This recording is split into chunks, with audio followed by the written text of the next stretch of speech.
Next, to an act of extreme selflessness that changed the course of history in East London. In 1943, a pilot with engine trouble was coming down over a school in Hornchurch. Instead of ejecting, Raymond Saunders Draper steered the Spitfire away, crash landing in a field.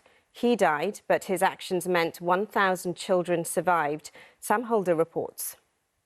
Raymond Saunders Draper could have ejected to safety. But when his Spitfire's engine failed, he stayed in the cockpit to steer it away from a school. He gave up his life so 1,000 children could live theirs. Tom was one of them. This was his wedding day, and this is him today, aged 91. I've got 3 grandchildren, yeah. But as I say, if things hadn't worked out quite that way that day, they wouldn't be here. Did you feel thankful? Yes, in that respect, yeah. Raymond was an American volunteer in the RAF, based at Hornchurch Airfield, a key site in the Second World War and very near to the school, which still stands.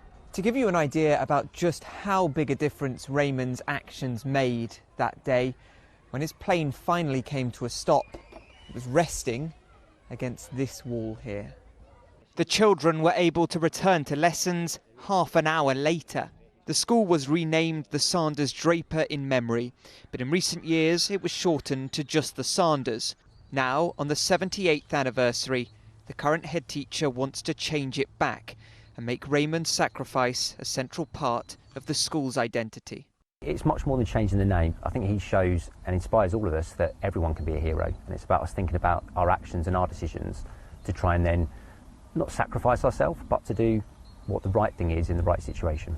His impact is something evident in the school's logo, the painting, in the reception, even the students themselves. Honestly, it means the world to have someone who doesn't even know the people that are in this school, to just be able to give their life and in order to save so many others. Does it influence you knowing what he did?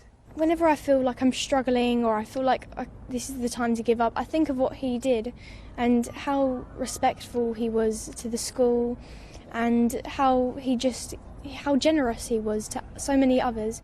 His generosity not only saved 1,000 children that day, but their children and their grandchildren too.